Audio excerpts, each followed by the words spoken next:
And so I spent quite a lot of time, or I have spent quite a lot of time in terms of my own personal development, like years. And I was at a point in that process where I was kind of going, so what? So I had made a lot of changes in terms of how I viewed myself, how I viewed the world. I'd really kind of gone out of my way in order to challenge my own views about a lot of things. But I wondered what the was kind of wondering, so what's the purpose of this in the wider world? Mm-hmm. And I suppose that so it was quite random how I heard about u.lab. It was like on the Thursday before it started in a conversation, and when I heard about it I thought, well, that's quite interesting. That might be something that might help my understanding in terms of looking more at the relationship between my inner world, or our inner worlds, and what that means within society, or more broadly than that. There is a huge amount of information. And so the first time I kind of went through it, so 2015, and I did it on my own. Mm-hmm. So I didn't participate in coaching circles. I just read the book, I watched the videos, I did the listening exercises, and I contributed within the forums. Mm-hmm. And I suppose part of that was time. Like, I just was like, this is so much. And so I decided to focus on some bits of what I was doing. I managed to do enough the first time in order to get the certificate, because that was the focus. And this second time this time I wanted to participate more as a group, and so I participated in a hub, and I intended to go through the course materials again, but I haven't done that. I've just gone along to the hub meetings, and actually it's given me a completely different experience, and I think it's very much a thing of you can take what you want from it. So I'll probably be involved and do it in some way again, but I wouldn't put pressure on myself to do it all, because actually I'm not sure that's even possible in one go. When I did it on my own, it was really more about learning the material. Being in the hub has been pretty great, actually. I've really enjoyed it. I didn't know anybody there before I went along. I just turned up, saw a thing in the Equate Scotland blog, and kind of contacted Valerie and went along. I've met some really great people. Mm-hmm. But also there's that thing about sharing the experience and sharing the learning with other people, mm-hmm. and feeling supported in that process. And I think the hub has created a space where people feel it's okay to experiment, it's okay to share where you are, it's okay to not have to get things right all the time. I think that's one of the great things about u.lab, actually, is that focus on experimentation and just trying things and doing things and seeing what works and not getting too hung up on what's right or what's wrong. And certainly I think the hub has helped me understand that in a kind of more experiential way, mm-hmm. Rather than kind of intellectually, like when you're sitting on your own doing it. Yeah. So the hub's been organised it's been self-organising. So there's been the outline of what's in each week of u.lab, and then we've taken it in turns to run sessions. So somebody different runs the session every week, and so that means we all bring something to the learning. And we've kind of notionally followed the like sensing weeks, and I now can't remember any of the words, or the prototyping, or like staying at the bottom of the U, or whatever that whatever that was as part of the course, we've kept to that theme each week and done different exercises. So like we've gone out on empathy walks, or we've done journaling, or we've done prototyping activities and whatever. And the hub has, at the end of the u.lab course, we decided we would start to prototype the hub. So we're continuing to meet up until the live session, and then we'll see what happens after that. So there was 6, let me just count everybody, 6 of us in our coaching circle, and obviously we took it in turns to present an issue or where we're at each session. We didn't all make it to all sessions, but it was, what was my experience of the coaching circle was that it was really supportive. That's the main thing that I would take away from that. And also that space for reflection, and just having a think about a situation and hearing other people's perspectives, not in terms of a judgment around what your idea is or what your challenging is, but a kind of very genuine response to what you're saying. And actually we don't get the chance to do that very often in the world as a whole. So yeah, it was really positive. It was really positive. I suppose it's more structured. So I've had experiences of coaching, and I've had experiences of counselling, and there's space there to explore. I think the coaching hubs are more structured, and so in some ways it feels more contained, in terms of, because you're with a group of people, and sometimes, so at the beginning obviously we didn't know each other that well, and so that kind of held that space well for that exploration. So I have experienced similar things, but not in that group setting. Okay. And I think there's something that it's a different experience because you're getting different perspectives. So in the first one, the key moment for me was when I came up with my prototype idea. I did a little happy dance. But it kind of was it was a funny, like I was driving home from work, and the idea came to me. Like I'd been mulling over, like just work and u.lab and kind of going, and I went, and I went home and I drew out this idea in the space of about 15 minutes. And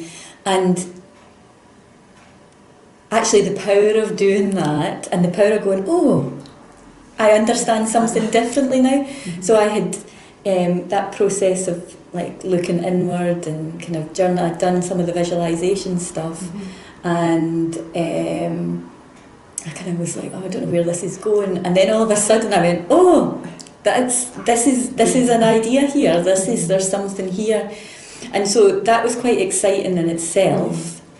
As it was something.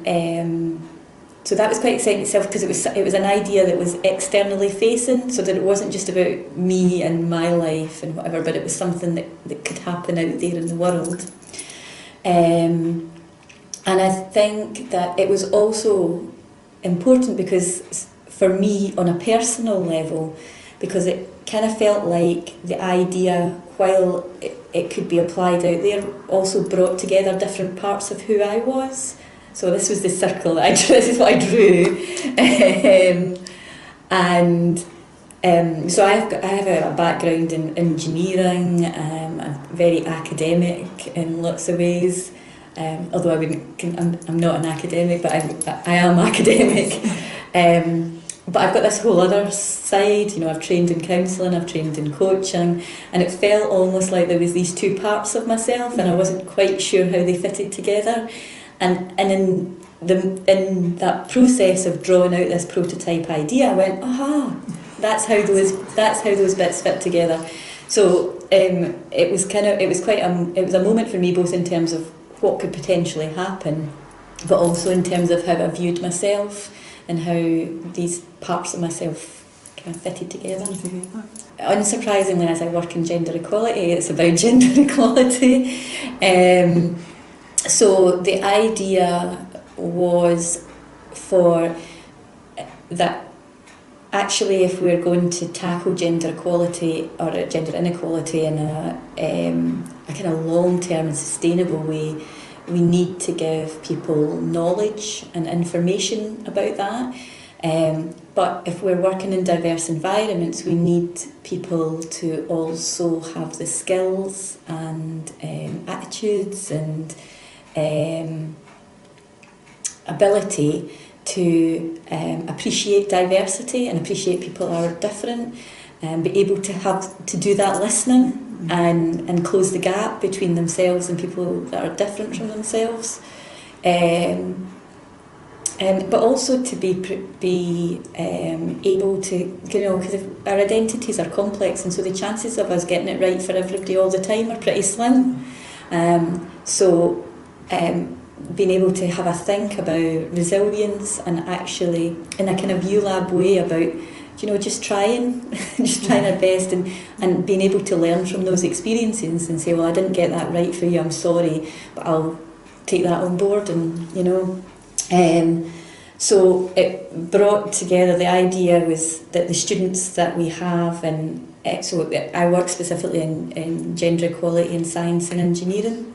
And so the idea is that the students that we have at university and college just now are going to be the managers and the leaders and the business owners of the future. And so if we can start that conversation now and provide them with the skills and the attributes to support equality and diversity, then they can go out into their organisations and be change makers within them. Within u.lab, Otto talked about the healthcare company where people needed to buy in to that, so they could see themselves as part of the culture and therefore somebody that could create change. So the idea is that engineering students now could understand what equality and diversity means, but also feel confident in talking about difference and diversity in the workplace, so that when they leave they can create that change within organisations. So the other part of that is to underpin that bit of work by professional standards. So I looked at professional standards for engineering and went, well, how does this all fit with that? And I've then ran a pilot study with some engineering management students. So I did, my organisation supported me to do that. So I work at Equate Scotland, and we did that in partnership with the Confident Futures team at Edinburgh Napier, and we delivered a 2-hour workshop that included the skills element, but also the knowledge element around equality and diversity, to 60 students over the course of a week. We did 4 tutorials, and we did a bit of research. I did a bit of research. I did a bit of research beforehand. I asked them what their views on all that were, and then I asked them again at the end. And so that was really positive. So the students really liked it. They rated it between 7 and 10 in terms of usefulness on a 10-point scale. What was the other outcomes? 90% of them identified new learning, over 60% of them identified new behaviours that they would do as a result of the workshop, and I asked them to rate themselves beforehand and how confident they were about talking about difference and diversity. And before they averaged 6.4, and afterwards they averaged 7.9, which was really brilliant. So nice to see. And from my experience of taking that, or training and facilitating that, the real richness came from the discussions that the stories that the students brought. We had a fire alarm in one of them, and we talked about unconscious bias all the way down the stairs while we waited outside, and then all the way back up the stairs again. And people bring in experiences from their own life of why this stuff matters and being able to unpick some of that. So it was really positive experience. So we'd done that, we did that pilot, and I've gone and spoken about that in a few places. So I went out and sort of did those stakeholder interviews, and so where I'm at now is, so the thing that I believe is novel about this is bringing together employability with the quality and diversity. So I've started to now look at where might we go to take that further. So the Higher Education Academy is interested in this bit of work, so I'm going to write a paper on it for them. And we're just exploring how we could maybe create a project out of this. So I'm talking to some professional bodies about, you know, going out and speaking to them, saying we've got this idea, like, what would you, is that something that you would like to get involved with? Yeah. Sounds really exciting. It's quite exciting. Right. And I've done other little things with, you know, so I've done hour sessions with different student groups, and it's all really good learning. You know, I've done it with larger groups, I've now done it with small, and so I'm getting a much better idea. It's that prototyping thing of just, so now I don't go, will that work? I'm just like, well, that's fine, you've got an hour, let me come and try this and let's see how this goes. And so I've learned a lot during that process about what works and what doesn't work so well. But also, I you know, there's a lot of students that I've spoken to that have been surprised that they've enjoyed it. And you know, and some of them get quite a lot of questions afterwards. Of people being quite grateful that actually that's something that they've had an opportunity to talk about. That actually it's important, and why are we not talking about this stuff more? Yeah, and I'm not, and again, so I'm not entirely sure where it's going to go or what it's going to look like, but there's certainly people interested. There's certainly people interested in the idea, and I'm continuing to do more within Napier. So that was with third year students, and next trimester we're going to be doing second year and third year students. So it's developing and it's continuing to move forward, and I guess that's the thing of u.lab, it's emergent and we'll see where it goes. Yeah,